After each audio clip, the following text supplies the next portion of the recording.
할렐루야. 한 주간 주님의 은혜 가운데 잘 지내오셨습니까? 어렵고 힘든 시간들이지만 주님이 여러분을 사랑하시고 늘 함께 하시니 주님 의지하에 힘을 내시는 성도님들 다 될 수 있기를 바랍니다.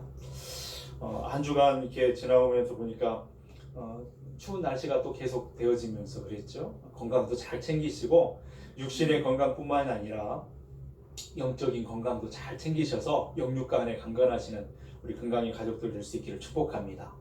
오늘도 은혜를 삼하고 주님 앞에 나오셨으니 여러분의 가정의 심령에 주님의 은혜가 부족하지 않고 충만하게 임하시기를 축복드립니다. 우리가 계속해서 마가복음 말씀을 우리가 함께 나누면서 복음을 함께 나누고 있습니다.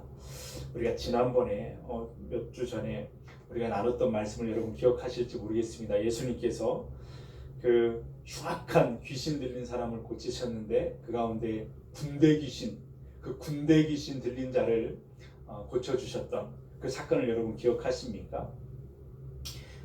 그때 그 사건이 기록됐던 그 말씀이 마가복음 4장에 나와 있죠. 마가복음 4장 35절로 5장 20절까지 이렇게 말씀해 보면 그 사건이 나와 있는데, 그때 예수님이 갈릴리 바다의 그 폭풍을 뚫고 그 거라사 지방에 그 사람을 만나기 위해서 가셨죠.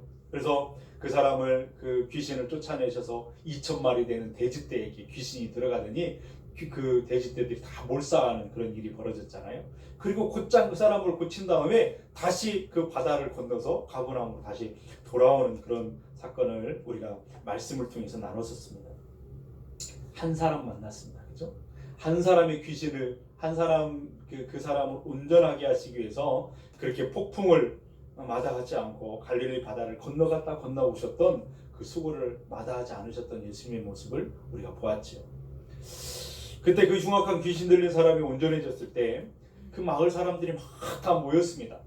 그리고 어떻게 했죠? 예수님을 찬양하고 그랬나요? 그렇지 않습니다.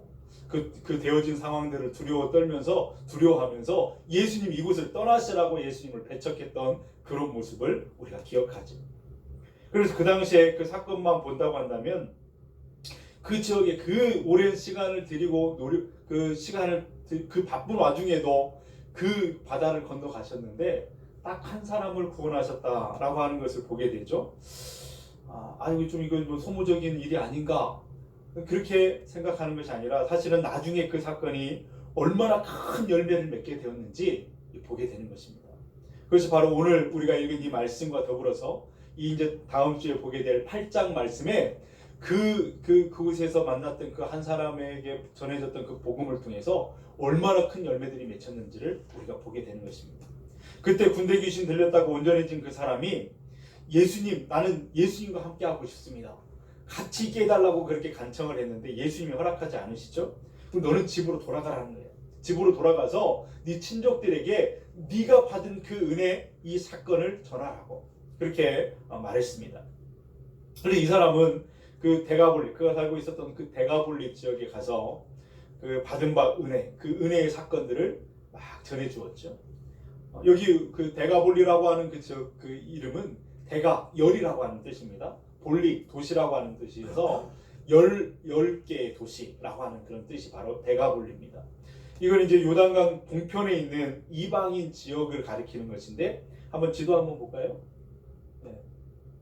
저번에 봤던 지도죠. 예수님께서 그때 게네사렛에서 두로로 갔다가 두로에서 시돈으로 또 이렇게 삥 돌아서 지금 데가볼리라고 하는 지역이 요단강 동편에 있는 데가볼리 그쪽에 지금 오셨습니다. 그곳은 바로 이방인 지역이었다라고 하는 것을 우리가 알게 되는 거죠. 이렇게 마가복음 5장에서 이 사람이 이제 데가볼리 지역에 가가지고 예수님의 그 하셨던 사랑과 그 사역과 그 놀라우신 일들을 이렇게 소문을 냈단 말이에요. 오늘 우리가 읽었던 이제 7장 31절 본문에 보면 예수님은 바로 그 데가볼리 지역, 그 지방을 이제 다 다니신 다음에 갈릴리 동편, 그 갈릴리 바다 그 동편에 이르게 되었습니다. 자, 그렇다면 그 과정에서 어떤 일이 벌어졌을까라고 하는 것을 우리가 이제 생각을 해보게 됩니다. 이 귀신 들렸다 나은 사람이 얼마 전에 이 데가볼리 지역에 돌아다니면서 막 예수님에 대한 소문을 이게 전했기 때문에 많은 사람들이 예수님에 대한 이야기를 듣고 놀라워했을 것입니다. 깜짝 놀라지 않았겠습니까? 귀신 들렸던 그 사람을 보았던 사람은 무덤 사이에서 막 자기를 해하고 소리를 지르고 막 옷을 벗고 있었던 사람의 모습을 봤는데 그 사람이 온전케 되었고 자기가 된 일은 예수님이 하신 일이었다라고 하는 것을 이야기할 때 사람들은 깜짝 놀랐을 것입니다. 그리고 그 예수님이 누군가에 대해서 관심을 가졌을 거예요. 근데 예수님이 그곳을 지나가시는 거예요. 그러니까 사람들이 얼마나 많은 관심을 가지고 예수님께 집중했겠어요. 그죠? 특히 그 난치병, 그 어려운 병을 걸린 사람들은 더 관심을 가졌을 것입니다. 그래서 그 관심을 가지고 예수님을 따르지 않았겠습니까? 오늘 본문에도 사람들이 들리지 않는 사람, 그래서 들리지 않아서 말하지 못하는 사람을 데리고 예수님께로 나왔습니다. 고쳐달라고. 그렇게 예수님께 데리고 나오는 모습을 보게 되죠. 그래서 예수님은 이 사람을 고쳐주십니다. 그리고 이것을 본 많은 사람들이 예수님을 칭찬하게 되죠. 그리고 그 소문이 막 자꾸 퍼져가지고 8장에서 본다면 수많은 사람들이 예수님을 쫓아오게 됩니다. 그러니까 남자 장정만 하더라도 4,000명이나 되는 사람들이 예수님을 쫓아오게 되죠. 그때 8장에서 보면 예수님은 어떻게 하시냐면 또 떡 7개와 물고기 2마리를 가지고 그 사람들을 먹이시는 놀라운 이적을 보여주십니다. 그때 예수님이 수천 명에 되는 사람들을 먹이실 때 그것을 받아 먹었던 사람들의 대부분은 이방인들이었다라는 것을 알 수 있죠. 왜냐하면 그 지역이 데가볼리라고 하는 지역이 이방인 지역이기 때문에 라고 하는 것을 우리가 볼 수 있고, 또 하나는 그 먹고 남은 그 부스러기를 모았던 그 바구리가 7광주리 광주리였다라고 하는 것을 보게 됩니다. 7광주리. 사실 7광주리라고 하는 그 표현 자체가, 단어 자체가 이방인들이 쓰는 용기라고 하는 거죠. 우리가 오병이 할 때는 바구리라고 이야기를 했어요. 이 바구리는 유대인들이 쓰는 용기라는 거예요. 이것을 통해서도 그 수천 명에 대한 사람들, 지금 예수님이 그곳에서 이방인 지역에서 이방인들을 만나 이방인들에게 이적을 베푸시고 있다는 것을 우리가 알게 되는 것이죠. 그러니까 예수님은 지금 이방인들을 그렇게 하시면서 이방인들을 구원하시는 메시아이심을 그렇게 말해주고 있습니다. 사실 이것은 굉장히 지금 유대인들에게는 충격적인 일이거든요. 구원은 유대인들에게만 있고 이방인들은 지옥의 땔감이 있고 굉장히 천시하는 그런 시대에 예수님은 이방인들을 무시하지 않고 이방인들을 차별하지 않고 그들에게도 복음을 전하고 그들도 구원받기를 원하신다라고 하는 그런 것들을 친히 몸소 보여주시고 있는 것을 보게 됩니다. 이 32절 말씀을 우리 한번 같이 읽어볼까요? 32절, 사람들이 귀먹고 말 더듬는 자를 데리고 예수께 나와 안수하여 주시기를 간구하거늘. 여기서 말 더듬는 자라고 하는 이 헬라어 단어가 모길라론이라고 하는 단어입니다. 모길라론 헬라어 단어인데 이 단어가 딱 성경에 2번 나오는데 오늘 이 본문하고 이사야서 35장 6절에 있는 그 말하고 거기에 딱 2번 나온다는 거예요. 근데 이사야서 35장 5절 6절 말씀, 이사야 선지자가 메시아, 당시 오시는 메시아의 사역에 대해서 예언할 때 그 사역에 거기 나오는 단어입니다. 거기는 이렇게 기록하고 있죠. 그때에 맹인의 눈이 밝을 것이며 못 듣는 사람의 귀가 열릴 것이며 그때에 저는 자는 사슴같이 뛸 것이며 말 못하는 자의 혀는 노래하리니 이는 광야에서 물이 솟겠고 사막에서 시내가 흐를 것임이라. 여기서 말 못하는 자라고 하는 이 단어가 모길라론이라고 하는 이 번역된 이 단어라는 거죠. 그러니까 이사야 선지자가 메시아, 장차 오실 그 메시아의 사역과 그 메시아에 대해서 예언할 때 그 말씀이 오늘 지금 예수님께서 이방 땅 데가볼리에서 했던 이 치유 사역을 통해서 성취되어지고 있다고 하는 사실을 보여주고 있는 것입니다. 아주 놀라운 사실이죠. 이것은 지금 유대인들의 입장에서 본다면 아까도 말한 건 도저히 상상할 수 없는 놀라운 역사라는 것을 우리가 알게 되는 거예요. 지금 예수님께서 그 구원의 역사가 유대 땅뿐만이 아니라 지금 이방 땅에서도 일어나고 있다는 것을 보여주십니다. 유대인만의 메시아가 아니라 이방인에게도 메시아이신 것을 보여주고 있는 것이죠.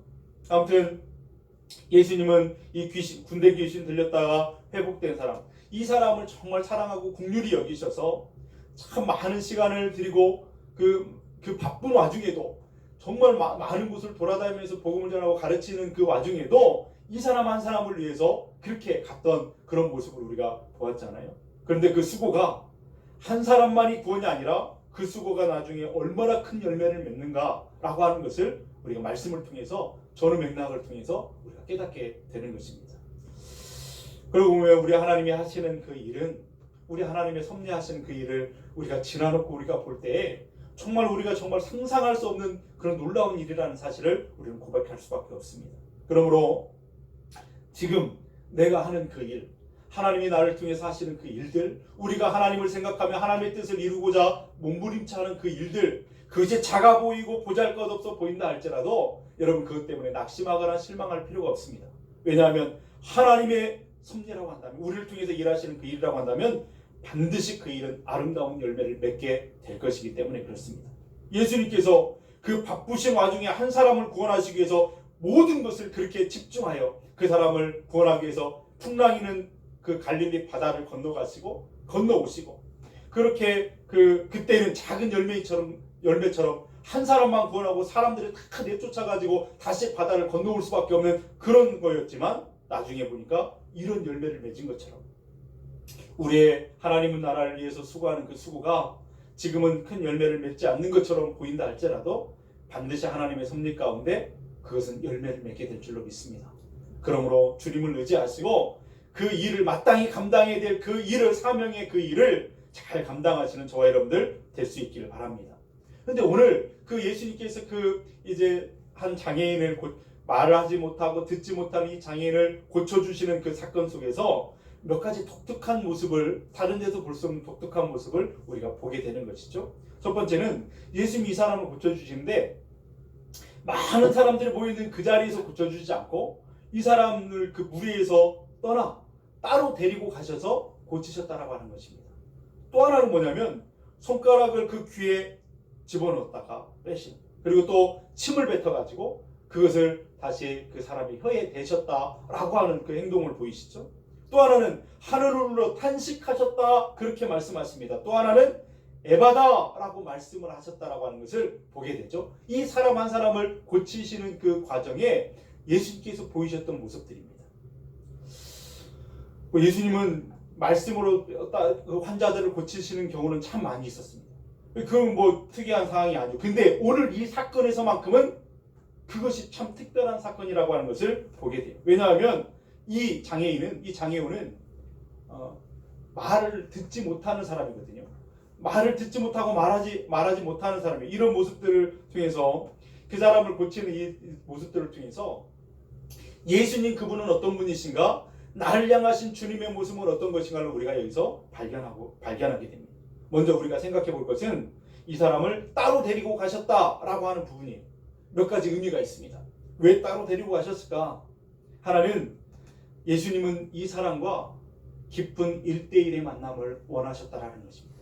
1대1의 만남, 깊은 그 관계를 요구하고 계신다라고 하는 것이죠. 지금 주변 이 예수님의 이렇게 놀라운 그 소식들을 듣고 많은 사람들이 예수님께 몰려왔어요. 예수님 주변에는 수없이 많은 사람들이 있었습니다. 이 사람들은, 근데 이 사람은 듣지 못하고 말을 더듬는 사람이에요. 그런데 눈으로는 볼 수 있잖아요. 그러니까 수많은 사람들이 막 웅성거리고 이렇게 하는 그런 모습들을 보면서 이 사람의 시선은 막 분주하게 움직였을지도 몰라요. 지금 뭐 하고 있나, 사람들이 뭐 하고 있는가? 듣지 못하니까, 말하지 못하니까, 물어보지도 못하고 그냥 듣지 못하니까 막 눈으로 쳐다보면서 사람들이 뭘 하고 있는지 봤을 거예요. 그런데 여러분, 그렇게 시선을 사람들에게 다른 주변에 빼앗기다 보면 예수님께 집중하지 못한다고 한다면 은혜 받지 못합니다. 여러분, 은혜의 자리에 앉았지만 예수님께 집중하지 못하면 은혜 받지 못합니다. 들리지 않게 되는 것이죠. 그래서 예수님은 이 사람을 따로, 사람들이 없는 곳으로 따로 데리고 가서 단 둘만의 만남의 시간을 갖기를 원하셨고, 그 둘만의 만남의 시간을 통해서 은혜를 베풀기를 원하셨다라고 하는 것입니다. 우리가 우리 주님의 은혜를 받는 그 자리도 결국에는 1대1의 만남의 자리라고 하는 사실을 우리는 기억해야 됩니다. 나와 주님과의 직접적인 1대1의 관계 속에서 하나님의 은혜를 부어주신다라고 하는 것을 우리가 기억하고 사시기를 바랍니다. 중요한 것은 내가 주님을 만나는 것입니다. 내 아내가 주님을 만났으니 내가 주님을 만나는 게 아니에요. 내 남편이 주님을 만났으니 그 아내가 내가 엄마 아빠가 하나님을 잘 섬기니 자녀들이 잘 섬긴다, 그것이 아니에요. 내가 주님을 만나는 것이 중요합니다. 내가 주님으로부터 직접 도움을 받고 은혜를 받는 것이 중요하다는 거예요. 1대1의 만남을 주님이 요구하고 계십니다. 그래서 혼자 조용히 하나님과 교제하는 그 시간이 우리의 삶에서는 정말 반드시 필요하다라고 하는 것이죠. 때는 혼자 은밀한 중에 주님 앞에 나아가 엎드려 하나님의 말씀을 묵상하고 그분 앞에서 엎드려 기도하는 그 시간이 우리에게는 필요합니다. 그 교제, 주님과의 은밀한 그 교제를 통해서 주님이 부으신 은혜가 우리 안에 충만하게 임한다라고 하는 것이죠. 또 하나 우리가 기억해야 될 건 뭐냐면, 그 다음에 이제 이 사람들은 다 이방인들이잖아요. 이방인들이다 보니까 예수님께서 병 고치는 그 모습을 보면서 오해할 수 있는 위험이 있었습니다. 다시 말해서 조금 후에 살펴보겠지만 예수님은 이 장애인을 돕기 위해서 어떤 행동을 보이시잖아요. 어떤 행동을 구체적으로 그렇게 하고 있는 것을 보게 됩니다. 그런데 사람들이 이것을 보면 그 행동이 마치 하나님, 그 예수님께서 하신 그 행동이 마치 능력이라도 일으키는 것처럼, 마치 주술적인 어떤 미신적으로 그것을 바라보고 오해할 수 있는 소지가 있었다고 하는 거예요. 마치 이방인들은 어떤 주술적인 거나 미신적인 것들을 할 때 어떤 행위를 통해서 그 일을 하기 때문에 마치 예수님도 그런 것처럼 그렇게 오해할 소지가 있었습니다. 그래서 예수님은 그 병을 고치는 그 행동을, 그 병을 고치는 과정을 사람들이 보이지 않는 곳에서 그 사람과 따로 1대1의 만남을 보이고 계시는 거예요. 마치 신명기 4장에서 가서 보면 하나님께서 이스라엘 백성들에게 형상을 보이진 않고 음성만, 소리만 들려주신 것을 보게 되죠. 왜 그러셨을까요? 형상을 보이지 않으셨다고 하는 것은 사람들이 하나님을 형상화시켜서 우상을 만들고 거기에 집중하고 진짜 하나님을 보지 못하는 그런 일이 있을 것이기 때문에, 그래서 우상처럼 하나님을 섬길까봐 그 형상을 보여주지 않고 소리만 들려주셨던 것을 보게 됐죠. 근데 예수님께서 이제 치유하실 때 보면은 그 말씀으로 치유를 하시는데 가끔씩 어떤 행동을 통해서 그것을 하실 때가 있어요. 근데 그 행동은 병을 고치기 위해서 하는 그런 행동이라기보다는 그 행동을 통해서, 행위를 통해서 어떤 메시지를 주기 위한 그런 것이 훨씬 많다라고 하는 것을 보게 됩니다. 예수님은 말씀으로 병을 고치시고 그 환자는 그 믿음으로 그 치유의 은혜를 입게 되는 거잖아요. 말씀하시면 그것을 믿음으로 치유가 임하는 것입니다. 그런데 오늘 본문의 이 환자, 이 장애인은 말을 듣지 못해요. 말하면 들어야 될 것인데 듣지 못하기 때문에 어떤 메시지가 전달하기 위해서는 예수님의 행위가 필요했습니다. 어떤 보이는 메시지가, 비오는 메시지가 있어야 된다는 거죠. 그래서 예수님이 이 사람을 따로 데리고 가셔서 이 사람이 주님께 집중하도록 1대1의 관계를 만드시고, 그리고 그 행위를 통해서 지금 메시지를 전달하고 있습니다. 손가락을 양 귀에 넣으시고 침을 뱉어서 그 혀에 손을 대시면서 그 행동을 보이시는 거예요. 그러면서 말씀하시는 것이죠. 내가 지금 너에게 네 그 닫혔던 귀를 열어줄 것이다. 네 굳었던 그 혀를 풀어줄 것이다. 그러면서 말씀하시는 그 메시지를 지금 하시는 거예요. 마치 예수님은 그 말 못하는 사람에게, 듣지 못하고 말하지 못하는 사람에게 수화를 하는 것처럼, 여러분 그 청각 장애인들 수화하잖아요. 이게 수화하면서 하잖아요. 그것처럼 예수님은 그에게 말씀의 메시지, 그 메시지를 행위로 지금 하고 있는 것입니다. 왜 그런 대화가 필요한 것인가? 몇 가지 이유를 우리가 여기서 발견하게 되는데, 먼저는 예수님이 이 사람을 존중하고 있습니다. 인격적인 대우를 하고 있는 것이죠. 만약에 이 사람을 무시한다거나 차별했다고 한다면 그냥 병만 붙이고 끝났을지도 모르겠습니다. 그러나 예수님이 이 사람을 정말 인격적으로 대우하고 존중하고 사랑하고 계시다는 사실을 우리가 보게 되죠. 늘 주님의 마음은 그것이었어요. 한 영혼을 천하보다 귀하게 여기시는, 어떤 것과도 바꾸지 않는 정말 귀한, 그 천하보다 귀하게 여기시는 주님의 사랑의 마음을 여기서도 우리가 발견하게 되는 것이죠. 그래서 그냥 병만 고쳐준 것이 아니라 대화하고 인격적인 대우를 하시면서 그에게 메시지를 전해주고 그것을 듣게 하시고 그렇게 하는 것을 보게 돼요. 그리고 그렇게 그 행위를 통해서 보여주는 그 이유 가운데 다른 또 하나의 이유는 뭐냐면, 그 사람 안에 있는 그 믿음을 불러일으키기 위해서, 그 사람 안에 있는 그 믿음을 일으키기 위해서 그렇게 하고 계시는 것을 보게 됩니다. 이 사람은 지금 아무것도 모르잖아요. 듣지를 못했으니까요. 또 자기 입으로 무엇을 고백하지 못했기 때문에 아무것도 모르고 아무것도 준비도 없이 그냥 병이 낫는 것이 아니었습니다. 병이 낫는다라고 하는 것은 그냥 낫게 되는 것이 아니었어요. 자기 자신이 예수님을 믿고 그 믿음의 고백을 통해서 그 병이 낫는 것이잖아요. 그렇게 늘 주님은 그렇게 네 믿음대로 될지어다, 네 믿음이 너를 구원하였느니라. 이렇게 말씀을 하셨던 거 보게 돼요. 그러므로 믿음의 고백이 있어야 돼. 믿어야 돼요, 예수님을. 그래야 병이 고쳐질 수 있잖아요. 그렇다고 한다면 이 사람이 어떻게 예수님을 믿을 수 있는가? 들리지도 않는데, 고백할 수도 없는데 어떻게 예수님을 믿게 되는가? 여러분, 성경에서 보면 믿음은 어디에서 난다고요? 들음에서 난다고 했어요. 그 들음은 무엇을 통해서요? 하나님의 말씀을 통해서 그 믿음이 생긴다고 그랬잖아요. 그래서 예수님은 이런 행동을 통해서 이 사람에게 지금 내가 너를 치유하겠다라고 하는 그 메시지를 전해주므로 이 사람이 예수님 그분을 믿게 하시는 거예요. 바라보고 믿고 그 치유의 축복을 받게 하신다라고 하는 것을 보게 됩니다. 그리고 또 하나 예수님이 하셨던 행위는 어떤 거였냐면 하늘을 우러러보시고 탄식하셨다라고 말씀하셨습니다. 왜 탄식하셨을까요? 예수님이 하늘을 우러러보셨다라고 하는 것은 하나님께 기도하셨다라고 하는 것을 보게 돼요.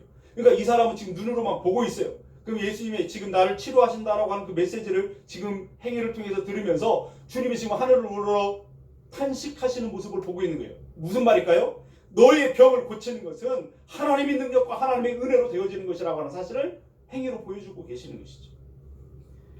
이건 그 사람으로 하여금 마치 손가락에 손가락으로 귀를 집어넣고 침을 뱉어서 혀에 대는 그 행위를 통해서 네 병이 고쳐지는 것이 아니라 마술적인 어떤 미신적인 주술적인 행위를 통해서 고치는 것이 아니라 오직 너의 그 병은 열어주시고 풀어주시는 그 은혜는 하나님의 은혜와 하나님의 능력임을 너는 알아야 된다고 하는 것을 보여주시는 거예요.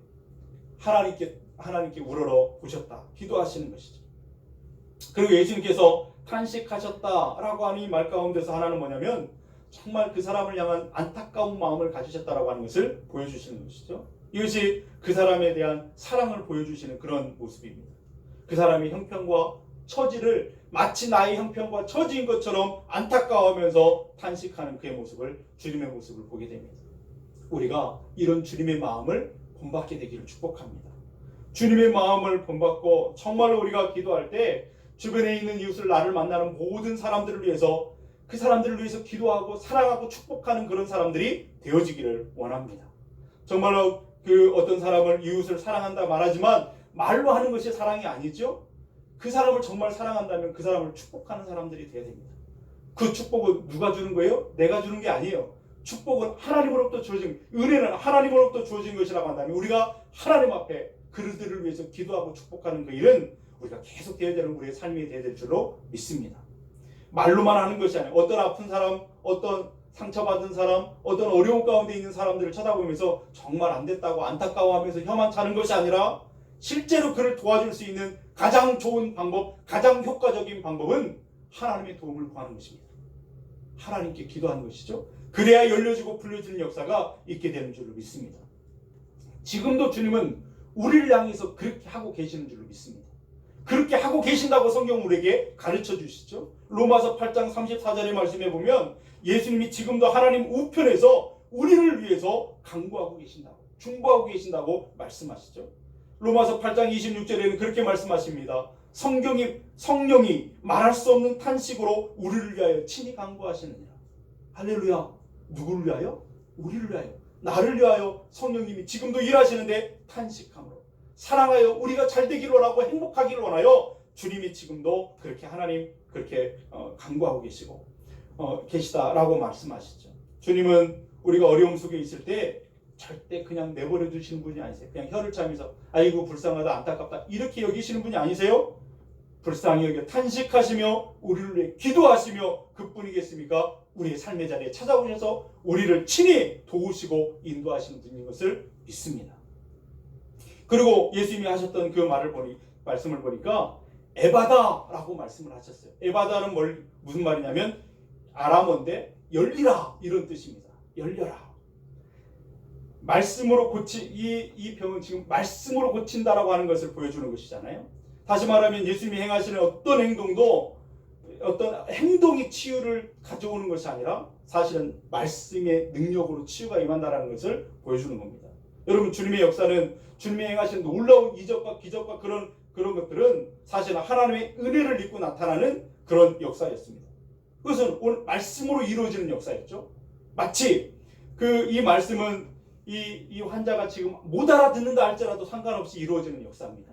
왜냐하면 그 말씀 자체가 절대적인 능력과 힘이 있기 때문에 그런 거죠. 마치 하나님께서 말씀하시면 빛이 있으라 말씀하실 때 빛이 생기고 그렇게 하셨던 것처럼 나사로야 일어나라 그랬을 때 나사로가 일어나는 것처럼 말씀 자체의 절대적인 힘과 능력이 거기에 있기 때문에 그렇습니다. 오늘 이 장애 말하지 못하고 듣지 못하는 이 장애인을 고치시고 회복시켜 주시는 그 예수님의 모습을 통해서 우리가 배우게 되는 것은 뭐냐면 예수님 그분은 이방인의 메시아 그리스도가 되신다라고 하는 사실을 우리에게 알려주시는데 주님은 이것을 통해서 주님은 어떤 사람도 어떤 그 외적인 그런 조건을 통해서 어떤 사람도 주님은 차별하지 않는 분임을 우리에게 가르쳐주고 있습니다. 오직 한 가지만 보시죠. 예수님을 믿는가 믿지 않는가 라고 하는 것 그것 한 가지만 보십니다. 믿지 않으면 아무리 은혜를 주고 싶고 아무리 그를 도와주고 싶어도 그가 하나님의 도움을 받지 못하기 때문입니다. 믿는 자에게 그 하나님의 도움은 도움이 되는 것이고 은혜는 은혜로 깨달아지는 것이기 때문에 그런 거죠.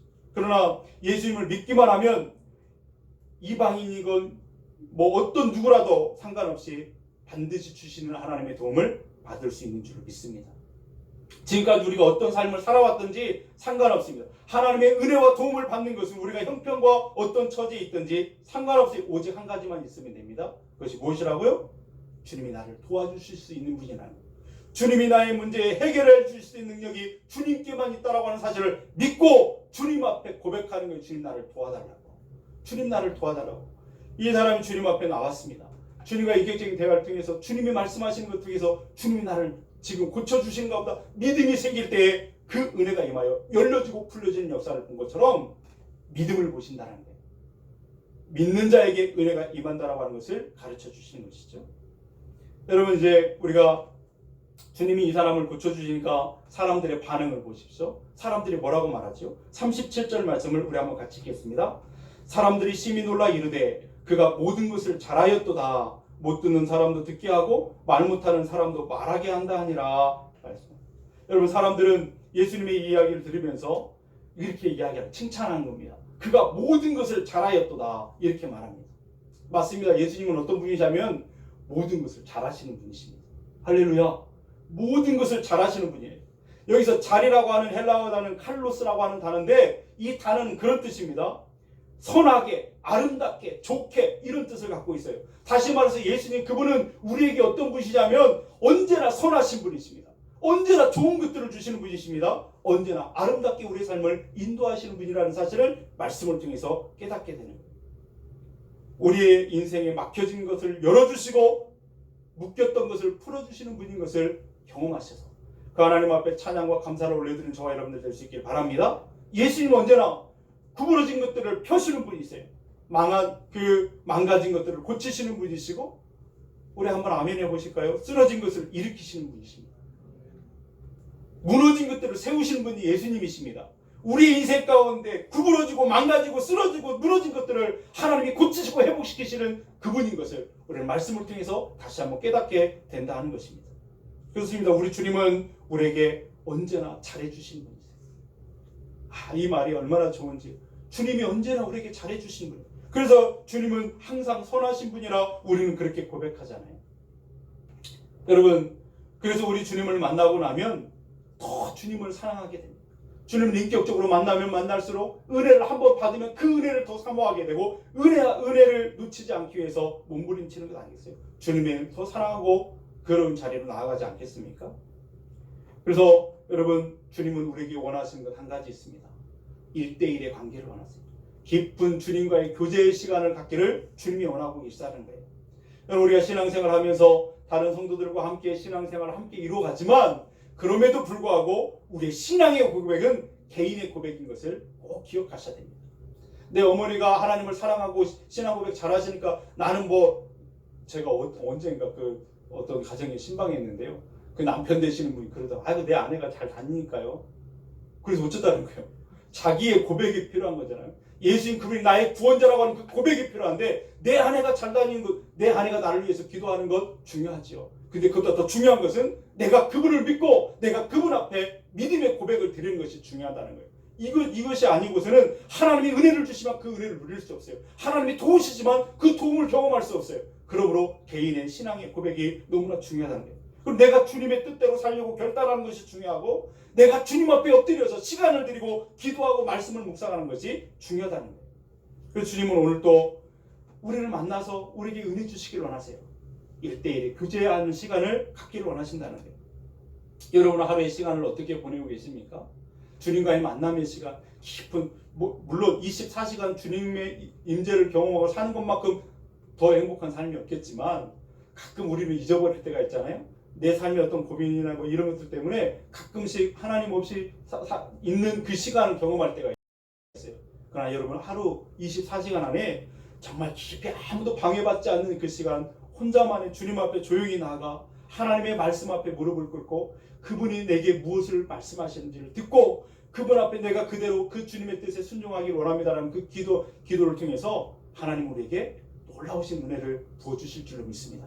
우리를 깨진 것들을 회복시키시고 고치시고 세워나가는 그런 삶이 되실 줄로 믿습니다. 창조의 능력은 그 시간에 이루어지는 거예요. 우리를 빚으신 겁니다. 토기장이신 주님께서 진흙과 같은 우리를 빚을 가는 거예요.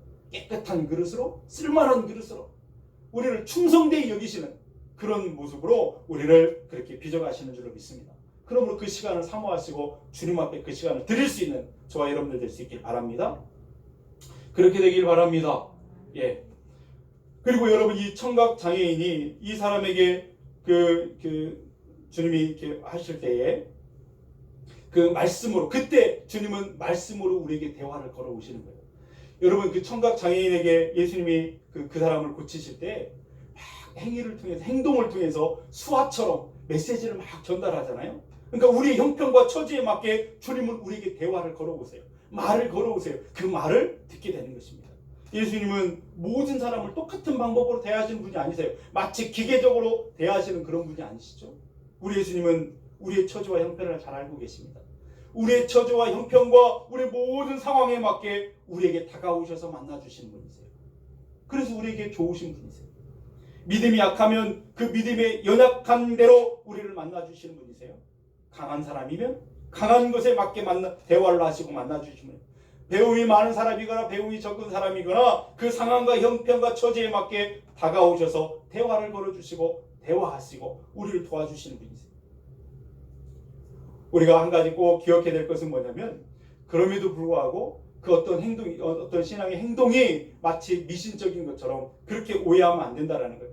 주님은 이 사람을 고치시면서 그것이 행동이 마치 어떤 능력이 되어지는 것처럼 그렇게 오해될까봐 주의를 주셨던 것을 보게 되죠. 이게 무슨 말이냐면, 이런 어떤 것들을 통해서 하나님의 은혜는 주어지는 것이 아니에요. 주님 보이지 않지만 그분이 나와 함께 하시다고 하는 그 믿음과 확신과 그분 앞에 나와 그렇게 고백하는 통해서 하나님의 은혜는 주어지는 줄로 믿습니다. 그런 것때 형은 뺄 필요가 없어요. 말씀 앞에서 말씀이 기준되는 삶을 분명히 사실 수 있기를 바랍니다. 분명한 것은 예수님을 믿으면 행복합니다. 저는 이렇게 말하지 않습니다. 예수님을 믿으면 행복해질 것입니다. 말하지 않습니다. 예수님 믿으면 행복합니다. 예수님을 믿으면 기쁩니다. 그 기쁨을 어떤 것으로 빼앗기지 않고 그 행복을 어떤 상황과 환경으로도 빼앗기지 않는 그 믿음이 여러분 안에 있기를 주님의 이름으로 축원드립니다. 왜냐하면 주님은 항상 우리에게 잘해주신 분이세요. 좋은 것들을 주시는 분이세요. 그 하나님을 날마다 만나 믿음으로 주님을 찬양하는 저와 여러분들 될 수 있길 바랍니다. 그렇다면 우리가 그 은혜를 입었어요. 그 은혜를 입은 사람 되었다고 한다면 어떻게 살아야 될까? 다른 사람들에게 우리처럼 행복한 삶, 기뻐하는 삶을 살아가도록 전하는 사람들이 되어야 될 줄로 믿습니다. 사실 우리가 확실한 은혜를 입고 아주 행복한 삶을 살게 된다고 한다면 주변에 있는 많은 사람들은 그것만 보고도 내가 믿는 그 주님을 보러 나오게 될 것입니다. 여기 말 못하는 사람이 이제 예수님의 은혜를 입고 말하게 되니까, 듣지 못하는 사람들이 사람의 말을 듣고 말하게 되니까 그것을 보고 수많은 사람들이 예수님을 따라왔던 그 모습을 보게 되잖아요. 8장 가서 보십시오. 4,000명, 남자 장년만 4,000명이 예수님을 따라 나왔다니까요. 별로 놀라지도 않으세요. 그죠? 한 사람이 고침받고 이것을 보면서 변화된 그의 모습을 보면서 수많은 사람들이 예수님께 몰려왔어요. 그러므로 여러분, 진정한 변화가, 우리의 삶의 변화가 최고의 전도의 방법인 것을 꼭 기억하실 수 있길 바랍니다. 비인격적인 삶이 인격적인 삶으로 변화되고, 불평과 불만의 삶이 사랑과 평강의 삶으로 변화되고, 아멘 할 때까지 한번 해볼까요? 고통의 삶이 행복한 삶으로 변화되고, 악한 삶이 선한 삶으로 변화되면 그보다 더 강한 전도가 없다라고 하는 사실을 기억하실 수 있길 바랍니다. 그리고 덧붙여서 그 변화된 삶과 더불어서 한마디 할 수 있다면, 당신 어떻게 이렇게 얼굴이 환해졌습니까? 어떻게 이렇게 좋아졌습니까? 말할 때 한마디 내뱉어주면 됩니다. 주님 때문입니다. 주님이 내게 하신 은혜 때문입니다 라고 말해준다면 그 소문은 많은 사람들에게 주께로 나아오게 되는 그런 그 방법이 될 줄로 믿습니다. 많은 사람들이 그래서 하나님의 은혜를 받게 되는 것이죠. 오늘 본문 다음 이게 8장에 보면 그 사건을 보고 또 그 소문을 들으면서 수많은 이방인들이 와서 예수님의 은혜를 입고 예수님이 나눠주는 그 떡을 먹으면서 먹었던 그런 것들을 우리가 보면서 우리가 깨닫게 되는 것입니다. 그리고 또 한 가지 우리가 하나 기억해야 될 것은 뭐냐면, 예수님처럼 많은 이웃들에게 덕을 세우고 칭찬받는 사람들이 되어야 된다라고 하는 것입니다. 최근에 그 디모데전서 말씀을 우리가 새벽에 나누고 있는데, 거기에 보니까 교회의 직분자를 어떤 사람을 세워야 되는 그 자격에 대해서 이야기를 하고 있어요. 근데 그 한 가지 거기에 한 가지 뭐냐면, 교회 안에서도 마찬가지고 교회 밖에서도 칭찬받는 사람을 세워야 된다, 이런 이게 그 자격 조건이 있었거든요. 근데 여기 예수님처럼 많은 사람들에게 인정받고 덕을 세우는 사람들이 되어야 된다는 거예요. 여러분, 예수님은 이런 칭찬을 받았잖아요. 그가 잘하였도다. 못 듣는 사람도 듣게 하고 말 못하는 사람도 말하게 한다, 그렇게 하면서 칭찬을 받았어요. 우리도 그런 칭찬을 세상으로도 받는 사람들 되어야 될 줄 믿습니다. 우리 집사님 기도하시면서 그랬잖아요. 세상으로부터, 세상에 지금 어렵고 힘든 상황들을 이끌어가고 견인해가고 세워가는 그 일들을 교회가 감당해야 될 것인데, 오히려 세상의 지탄의 대상이 되고 그 교회가 이렇게 분란과 어떤 갈등과 이런 속에 있는 것이 너무나 안타까운 현실을 우리가 보고 있습니다. 그러나 우리가 교회가 본이 되어지고 교회처럼 해야 된다라고 이야기할 수 있는 그런 본이 되는 그런 우리 교회, 우리 성도님들이 되길 바랍니다. 그렇게 되길 바랍니다. 어려운 사람들을 보면 그냥 그래서 사람들이 생각할 때 저 금강교회 성도들을 보면 참 저 사람 항상 좋은 일만 하는 사람들이라고, 착한 사람들이라고, 참 어려운 사람들을 보면 그냥 못 지나간다고, 참 저 사람들 상대하면 손해 볼 일이 없다고. 할렐루야. 여러분들 직장에서 우리 그 어떤 분 그분 만나면 그분과 교제하면 손해 볼 일 없다고, 세상 사람들이 봐는 관점에서 본다면 손해 볼 일 없다고, 그렇게 말할 수 있는 그 말을 듣는 저와 여러분들 되어야 될 줄로 믿습니다. 여러분, 이렇게 되려면 어떻게 해야 될까요? 예수님처럼 하늘을 향해 탄식할 수 있는 사람이 돼야 돼요. 다시 말해서 이웃에 대한 사랑을 마음에 품었다고 한다면 그들을 위해서 기도하는 사람이 돼야 된다라고 하는 것입니다. 그런 사람들에게 그런 삶을 살아야 된다 결심했다고 한다면 그냥 되어지지 않습니다. 기도해야 돼요. 하나님, 내가 그리스도의 향기로 살고 싶습니다. 그리스도를 증거하는 사람이 되고 싶습니다. 그런 삶을 살아갈 수 있도록 내게 힘주시고 능력 주시고 지혜를 주십시오. 분별을 주십시오. 기도하고 그 사람들을 축복하고 기도하는 가운데 주님은 우리를 그렇게 빚어가시고 세워주실 줄로 믿습니다. 고통받는 사람이 있다고 한다면 그냥 지나치지 않고 정말 주님이 그러셨던 것처럼 안타까운 마음, 그 사람의 아픔을 내 아픔처럼 여기고 기도하는 그런 사람들이 되어야 될 줄 믿습니다. 어떤 사람은 그런 분들 계세요. 기도하는 분들 중에 어떤 사람이 아파가지고 왔는데 기도하고 이 사람이 나았어요. 근데 그분이 아파요. 똑같이 하루 정도 아프고 그 다음에 치료되어지고, 정말 이 사람이 근데 그 한번 경험하면은 무서워가지고 그렇게 잘 못하잖아요. 근데 또 오면은 또 기도해요. 왜냐하면 너무나 안타깝고 이 사람이 행복하기를 원해서 기도하는 거예요. 이런 주님의 마음을 품은 사람이 하나님의 역사의 도구가 된다라고 하는 사실을 기억하고 저와 여러분이 그런 마음, 주님의 마음을 품는 저와 여러분들 될 수 있기를 바랍니다.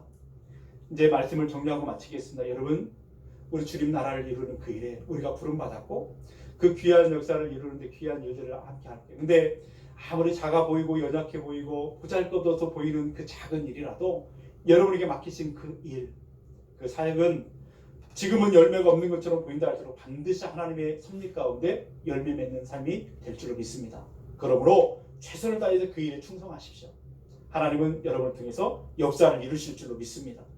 예수님께서 그 바쁜 와중에 갈릴리 바다, 폭풍을 이는 바다를 뚫고 그 군대 귀신 한 사람을 구원하신 그 일이 작아 보였지만 사실은 그 뒤에 바로 엄청난 열매를 맺은 것처럼 여러분의 삶에도 그런 놀라운 역사를 이루실 줄로 믿습니다. 이웃들을 위해서 기도하고 조용히 혼자만의 정말 하나님과의 깊은 교제를 그 사모하시고 말씀 가운데 나아가시고 기도하는 사람들 되셔서 은혜를 알고 은혜에 대해서 감사를 표현할 수 있는 저와 여러분들 될 수 있길 주님의 이름으로 축원드립니다. 좋은 열매가 여러분의 삶에 있게 될 것입니다. 기도하시겠습니다.